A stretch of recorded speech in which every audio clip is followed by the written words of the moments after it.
Morning, y'all. John Lynn here, Hugo Coffee Roasters, with another Hugo Coffee Roasters video, a little tutorial today, something a little different. Um, I got my second COVID shot yesterday, and I'm feeling foggy. So if I make any mistakes, if I stumble a little bit, forgive me. Feeling a little tired. Some wires feel like they're crossed up here. I don't know. Anyway, just wanted to throw that out there in case I lose my place for a minute. Just be forgiving. Today, we're going to talk about cold brew versus iced coffee. So we're going to talk about what the differences between those two things are, what might be better for you, and a little bit of how to make them. We're not actually going to dive in and make a cold brew and an iced coffee today. We don't want to make a video that's 45 minutes long, but we'll do the rundown, the basics. Cold brew has become really, really popular over the last 10 years. As I'm sure if you're watching this video, if you're interested in coffee, you are very, very aware. Almost every coffee shop that you go to serves cold brew now, which is great because I feel like when I first started working in coffee shops, a lot of places were just dumping their, 3, 4, 5 hour old coffee that wasn't good anymore into a jug and putting it in the fridge and then selling it as iced coffee. And it was terrible. It was gross. So when I first heard about cold brew, I was so excited about it. I drink it all the time. Absolutely loved it. And this is an example of a cold brew maker. This is like an at-home toddy system. Toddy is the name of the company that makes it. They've been around a long time now, and it's kind of one of the more basic kind of entry-level ways to make cold brew. Now, there are tons of companies have their own ways to do it. You can just buy filters that fit into mason jars, like the trellis system. There's all these different companies who do these inversion systems. You can even do it in a French press at home. So what makes cold brew is the fact that we are using cold water to brew our coffee, cold brew. And what that does is it gives us a really rich, really delicious, sweet, strong cup of coffee to work with. A lot of people also really like cold brew because it has much less acidity to it than the same coffee brewed as a hot option. So I think somewhere between like 65 and 75%, depending on your coffee to water ratio, your coffee, things like that. I'm not 100% sure, but right around there definitely is the loss of acidity you're going to have with cold brew versus your traditional coffee. So a lot of people really like that because it's easier on their stomachs, while you can still get those huge caffeine boosts. With cold brew, depending on the water to coffee ratio that you use or the system you're using, you can make something and have a finished, ready to drink product as soon as it's done, or you can do something that's like a concentrate that you'll have to mix cold water back into or whatever you want to do to make your final beverage. So in this toddy system right here, I've used these a ton, use them in my house all the time. This has a hole and a plug on the bottom right there.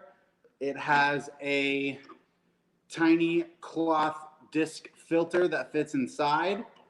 And you can follow the instructions on their website, or if you buy one of these that come with them, about how to layer your water and your coffee in there. And then it's just an immersion process. So we're just going to let that steep, just like you would a sun tea. We're going to leave it for hours and hours.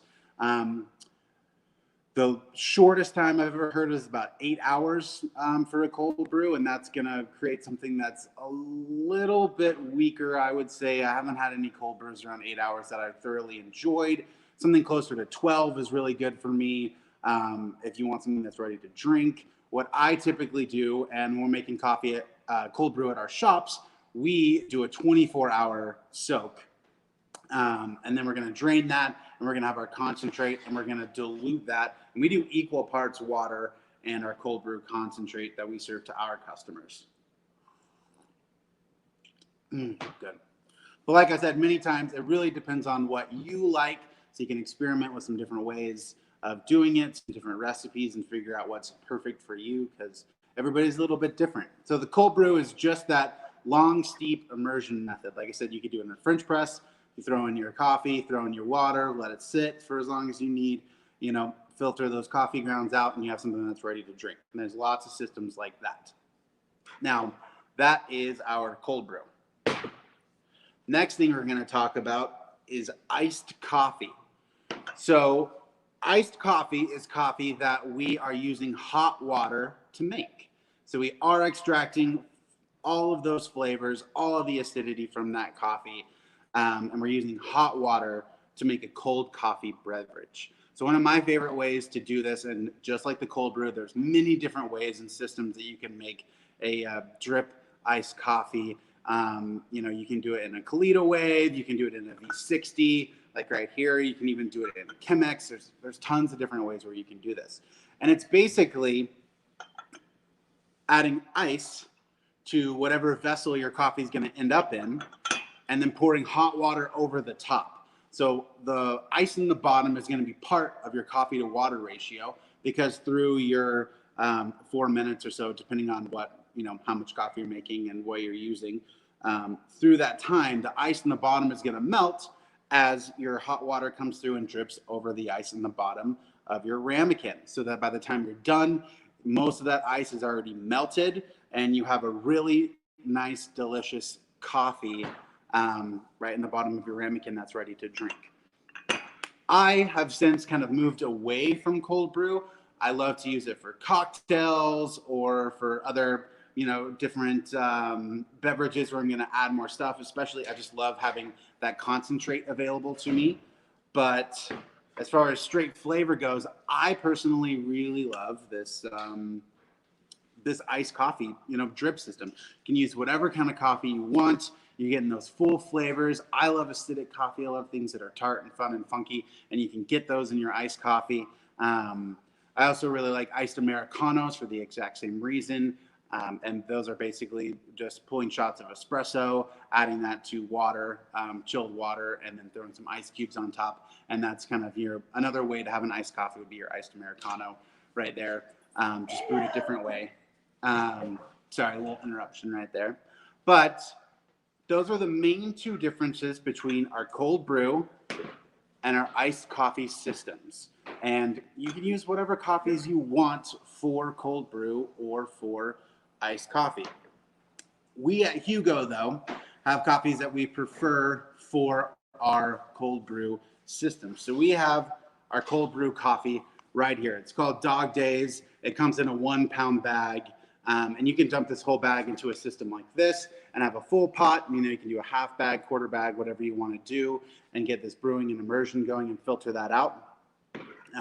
This would also work great for your iced coffee as well. Although with iced coffee, I feel like you have a lot more options because you are extracting a lot more flavor.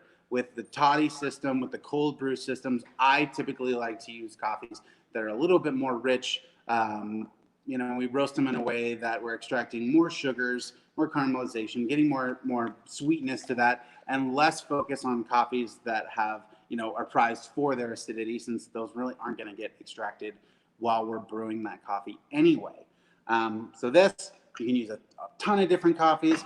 For this, I feel like coffees that are a little bit more focused on those caramel and nut chocolate flavors are really going to shine. One other product that we have that I wanted to show you guys is our cold brew coffee packs. We have them in our Nutric light roast as well as our Dog Days cold brew. Just two different options for people to make cold brew at home. And how this works and why we have these packs are for people that may not have a French press or a system, aren't really sure about cold brew and want to try it out. So we sell these packs. They're just these large bamboo tea bags.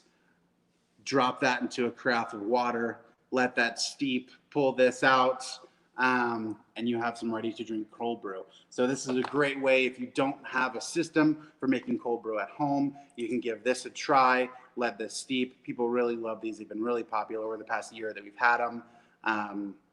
So yeah, just a few different options now that summer's rolling in for your cold brew, your iced coffee, whatever you want to do to make great, delicious cold coffee at home. That's it for me. I appreciate you guys watching. Thank you very much. Have a good day. Have a good weekend. Bye-bye.